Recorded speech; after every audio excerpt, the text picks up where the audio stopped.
কোন বুলবুলি প্রিন্সিপাল বলে দিয়েছে যদি তুই 2 দিনের মধ্যে পরীক্ষার ফর্মের টাকা জমা না দিতে পারিস তাহলে তোকে পরীক্ষা থেকে বাতিল করা হবে। স্যার আপনি তো জানেন আমার বাবা নেই। স্যার আমার খুব বড় স্বপ্ন আইপিএস হওয়ার। প্লিজ স্যার আমাকে পরীক্ষার আগে ক্লাস করতে দিন, আমি টাকা দিয়ে দিব। গরিব বলে কান্না করে কোনো লাভ নেই, টাকা দিতে পারলে পরীক্ষায় বসতে পারবি, না হলে তোর আইপিএস হওয়ার স্বপ্ন এখানেই শেষ হয়।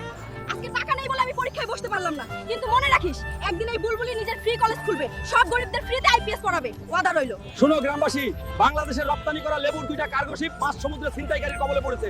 যে এই কার্গো শিপ আনতে পারবে তাকে দেওয়া হবে 20 কোটি টাকা। মনে হয় এই গরিবের ভাগ্য বদলানোর সময় এসে গেছে। আমি আনবো এই কার্গো শিপ, এবার হবে বুলবুলির পাওয়ার শুরু। শোন ক্যাপ্টেন সিগরি, তোর ওপরওয়ালাকে ফোন লাগা, বল বাবলু ভাইয়ের 1000 কোটি টাকার দাবি মানতে হবে, না হলে লেবু ভর্তি শিপ এখানেই পড়বে। বুলবুলি থাকতে কোনো ছিনতাইকারীর এত সাহস যে বাংলাদেশের লেবু ভর্তি শিপকে ছিনতাই করেছে। জিরা বুলবুলি আসছে। কি রে তোদের কত বড় বুকের পাটা যে বুলবুলি থাকতে বাংলাদেশি শিপকে ছিনতাই করছস? সময় থাকতে সরে যা বলছি, না হলে তোদের খেলা শেষ। কি রে কোন জায়গার ডন তুই? কি বললি বুলবুলিকে দেখ এবার।